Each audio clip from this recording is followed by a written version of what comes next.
Most great stories need a villain, right? Someone to root against as much as someone to root for. And for a minute, it seemed like Major League Baseball, who had long valued this role as a principal one among the culture of the game, had the perfect candidate lined up. Bryce Harper. All the necessary components of villainy were in place, an arrogance that could stun at times, superior talent that didn't always translate to consistent success, explosions of anger when things didn't go his way.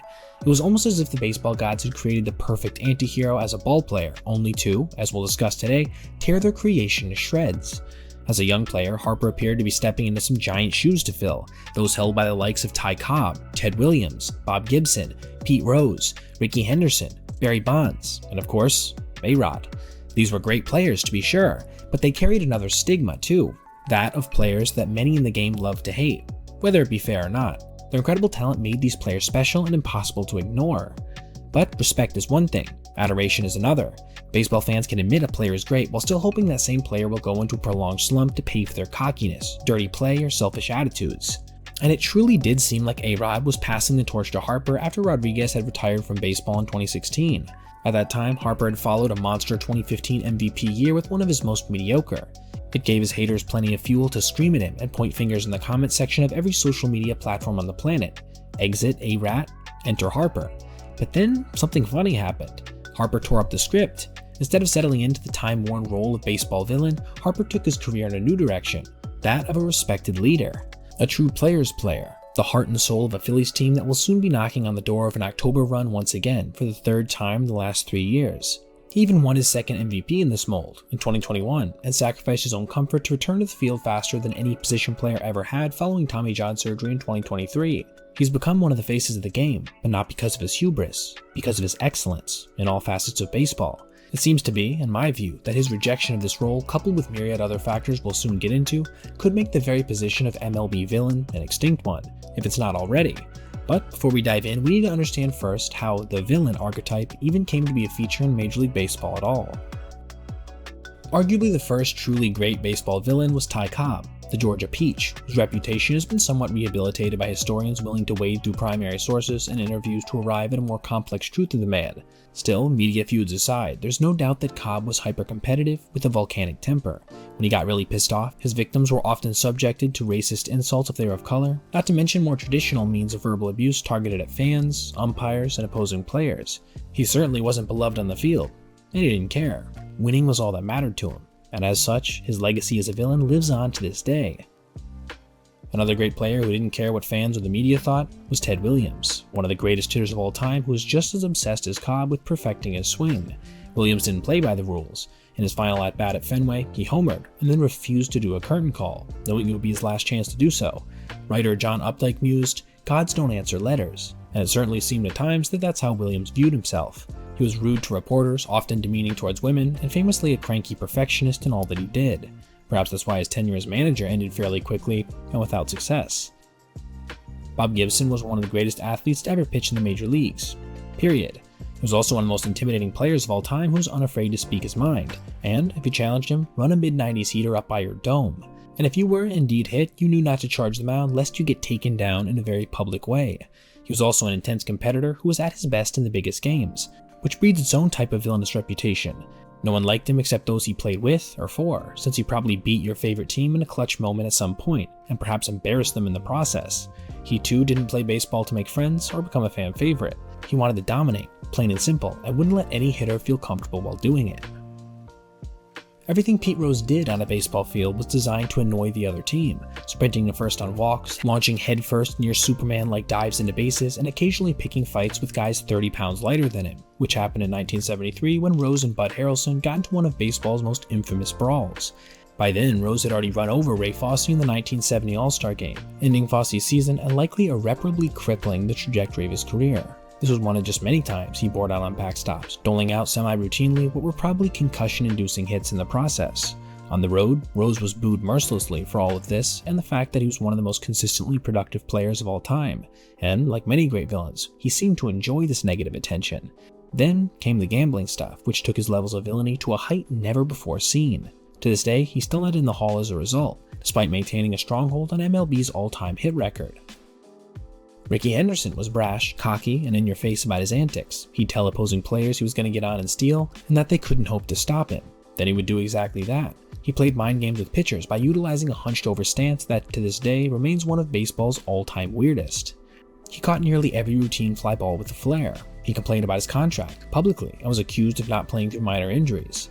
Apparently, before every game, he'd stand naked in front of the mirror and point and say, "Ricky, you're the greatest," over and over. He claimed that he was misunderstood, a typical refrain from a baseball villain, but this didn't change how he was perceived then, or even by many today, as a brash, love-to-hate-him kind of player.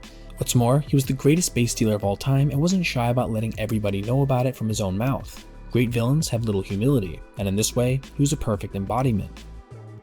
Barry Bonds was, and probably still is, the most hated baseball villain of all time at this point. He exuded the brashness of Henderson, especially when he was younger, winning 2 MVPs with the Pirates before losing the postseason and getting a large portion of the blame. He was standoffish, aloof, and condescending, to his own teammates, to the media, to fans, and then he decided to sell out to the Roidsters, turning on the game he loved to become a caricature of what he once had been, a drug-fueled Frankenstein who reset seemingly every major record in the books, then refused to admit his sins before Congress. To this day, the all-time major league leader in walks, home runs, WAR, and a litany of other records still remains outside of the Hall of Fame, specifically because of his now legendary villain status. And then, finally, among our principal characters, there was A-Rod, who fit into a different model of villain from Bonds, the fallen angel. That Bonds became a cheater didn't really surprise a lot of people given his surliness, but A-Rod was one of the players who was supposed to help clean up the litter of the steroid era, only to find himself wrapped up in it. Then came his beef with the lovable captain Derek Jeter when he joined the Yankees, and his apparent mistreatment of those who worked for the Yankees at large. He became spiky to the media and fans in general. He pretended to call other teams fly balls mid-game to try to get them to drop, a practice heavily frowned upon in the major leagues. As such, he became A-Rat. Then came his real fall from grace, admitting he had done steroids a second time, permanently tarnishing his legacy and spending a year suspended from the game as a result. The boos he got for the rest of his career certainly were well earned. I want to preface the next section by saying much of what I'm going to describe reflects how people felt about Harper when he first came up, and in no way represents how I myself felt at the time, or feel now. I simply want to represent how he was seen as accurately as possible. Thank you. Then, there was Bryce Harper, who was probably the easiest player to hate of his generation, at least at first. You could have started hating him when he was 16 and appeared on the cover of Sports Illustrated as the chosen one. He'd skipped playing high school baseball because he was too good. What kind of person does that? Ken Griffey Jr. played high school baseball, so did Bo Jackson and Mike Piazza and everybody in MLB since 1920. How much did he think of himself? Harper then not only played JUCO baseball when he was 16, but redefined what dominance meant in the league he played in, not only being the best player that year, but arguably that it had ever seen. He was then taken first overall, of course, the overdog succeeding yet again.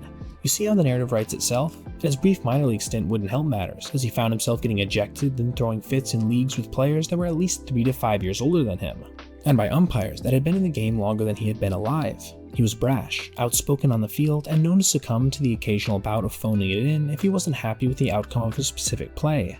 But then, lo and behold, he went out and had the best season ever for a teenage position player in the history of MLB in 2012. His WAR of 5.2 was well above those of Mel Ott, Ken Griffey Jr., and later Juan Soto.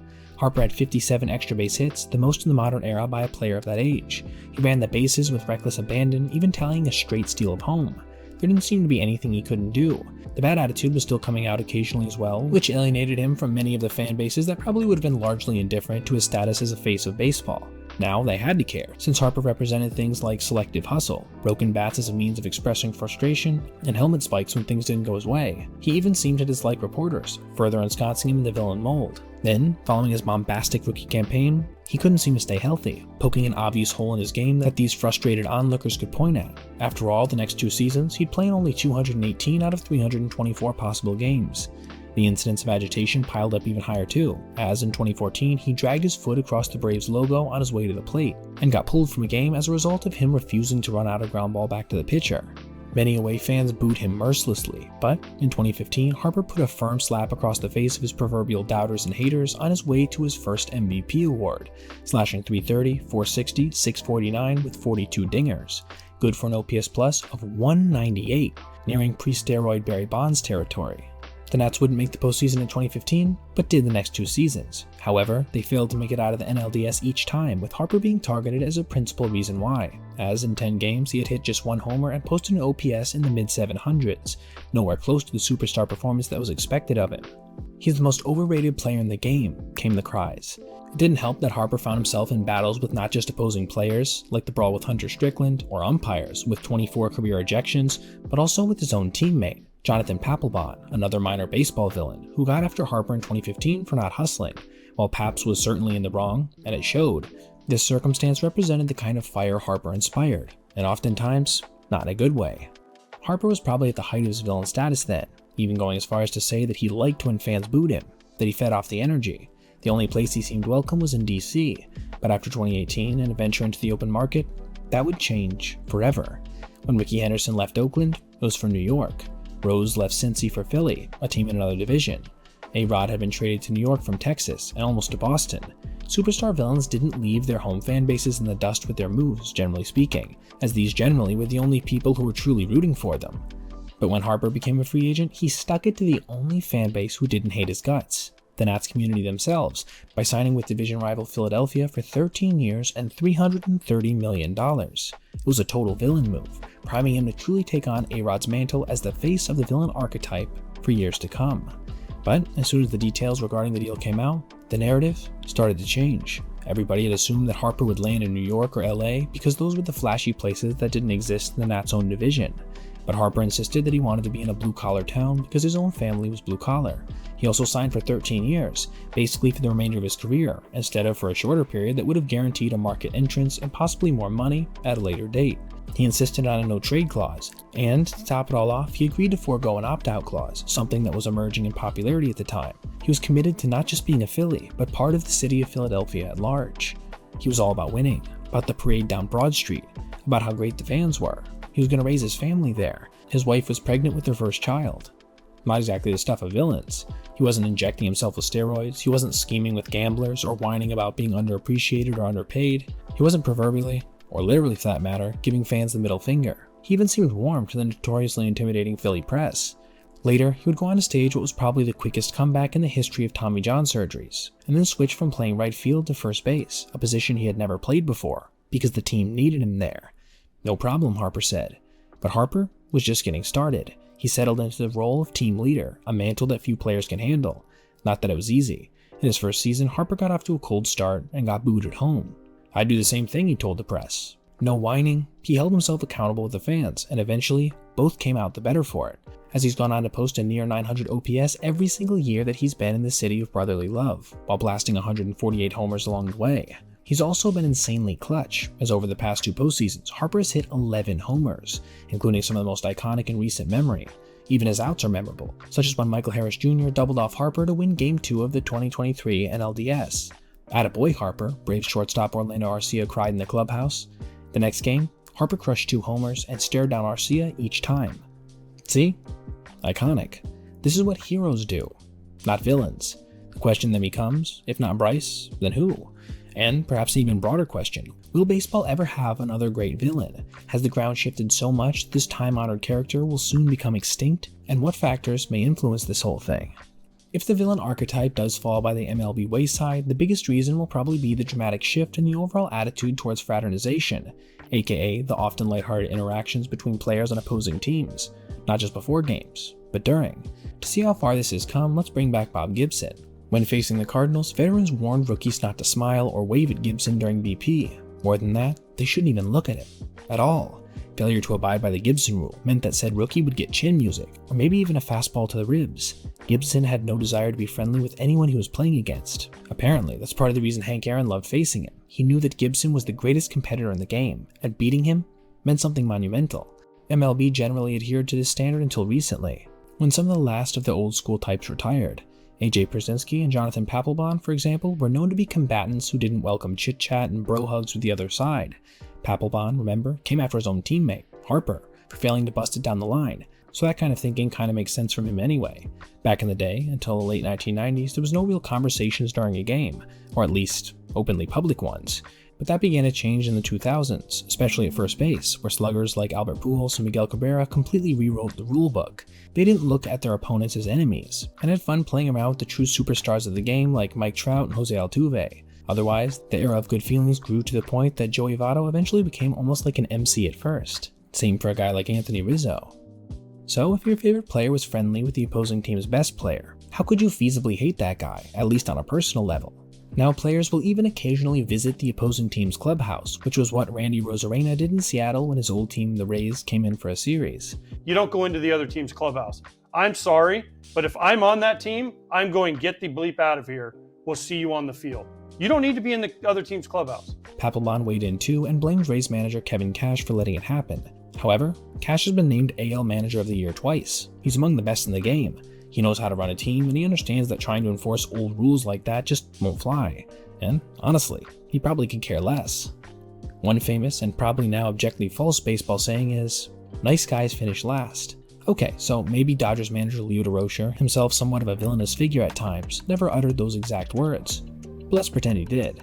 That pretty well summed up how baseball even created the villain as a recurring character for 100 years. MLB knew these guys existed, managers and players did, and they did everything short of encouraging it. After all, it created buzz for a sport that lacked the physicality of an NBA, NHL, or NFL, so it made sense to welcome a bit of this mentality overall. You wanted grizzly guys that fans loved to hate. It was good for the growth of the game. Now, MLB has taken the opposite approach to its marketing strategy. Marketing is, above all, a narrative about a brand. And, in their specific narrative, everyone's a hero, even if you're not exactly a perfect candidate. Like, for example, Fernando Tatis Jr., who wrecked his motorcycle multiple times before an accident actually broke his wrist in 2022, and then got caught taking PEDs a few months later before getting suspended 80 games. In previous years, he would have been met with hit by pitches in response and booed everywhere he went, and maybe he would have played into it, taking on the role of the heel perfectly. MLB in years past might have amplified this narrative, like they did with Pete Rose decades before. Now, the league isn't going to even address those misdeeds publicly. Anytime Tatis does something cool, MLB and its adjoining media coverage will shower it with praise, and rarely if ever make mention of his previous controversies. He may not be one of the most marketed faces anymore, but if he is an MVP level 2025, mark my words, he will be. Again, they want heroes, not villains. The same thing happened to Javier Baez, who broke into the league with a brash swagger that rubbed many fans the wrong way. Fans of the teams Baez was beating. Baez fit the bill as MLB's next prime agitator, a once fairly common kind of lesser villain. But instead, the league showed his highlights until he fell off, and then proceeded to largely ignore him since. Today, he's just kind of irrelevant. To me, there's one last reason that the villain has become an endangered species. The sport has never been more difficult to play. Think about it, the requirements to become an above-average MLB player are daunting and pretty much eliminate the villain as a personality archetype when it comes to the actual amount of dedication necessary to excel at it. You have to love the game and be willing to work countless hours to even get on the field. Alex Bregman, for example, could have easily been a villain following the Astros' 2017-2018 debacle, but his workouts in the offseason have become legendary, and his love of the game is infectious and obvious. Couple that with his chummy interactions with his opponents and glowing national coverage, and you have another near-ideal candidate fall by the wayside. Same with Ronald Acuna Jr. He carries himself with a definite Ricky Henderson vibe, all swagger and flash. Like Ricky, Acuna does things that other players can't do, but he also has watched some balls not go out instead of hustling out of the box. He doesn't like to dive for balls in the outfield. But still, Ronald Acuna Jr. plays the game with a joy and enthusiasm that even casual fans admire. He's had to work for everything he got in the game, because he wasn't even a huge international signee up front, but more of an afterthought. What's more, the culture of MLB has changed so as to allow for a bit of a lackadaisical approach at times as long as you seem passionate outside of those select plays that are less than 100%. You may also be asking, how did Manny Machado avoid becoming a villain? He was a highly regarded player, pals with Bryce Harper, and someone who famously said that he wasn't Johnny Hustle, while explaining why he himself engaged in selective hustle, and even spiked an opponent during a playoff game.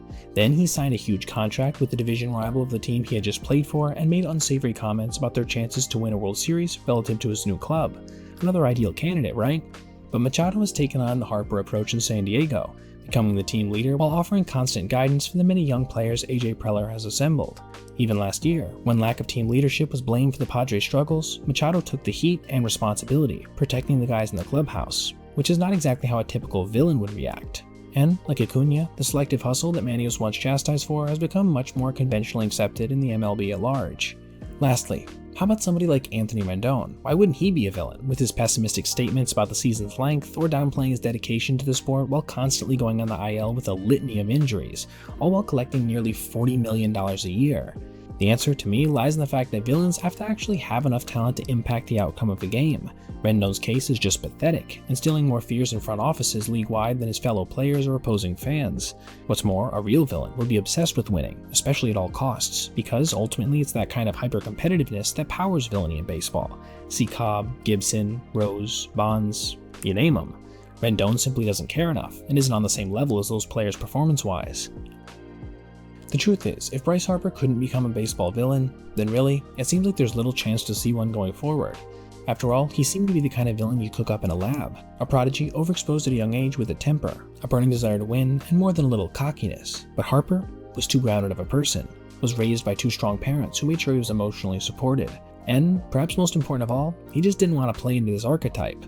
As is the case, it seems, for most, if not all of MLB's current crop of superstars. They want to make MLB the show covers, become the faces of their city, and play a long, healthy career in the big leagues. That MLB as an organization is accentuating the positive as well is probably their best marketing strategy available, even if it can feel a bit plastic at times. So, I don't see this changing anytime soon. But at the end of the day, who knows? I'm not saying it's impossible for a new villainous presence to emerge, completely redefining what it means to be a character of this ilk in the modern age, but at this time, it certainly feels unlikely, and perhaps in a few years, downright impossible. Now, thank you for watching. I hope you enjoyed today's video, and if you did, consider liking and subscribing and checking out this playlist for more essay content just like this. Have a great rest of your day, everybody.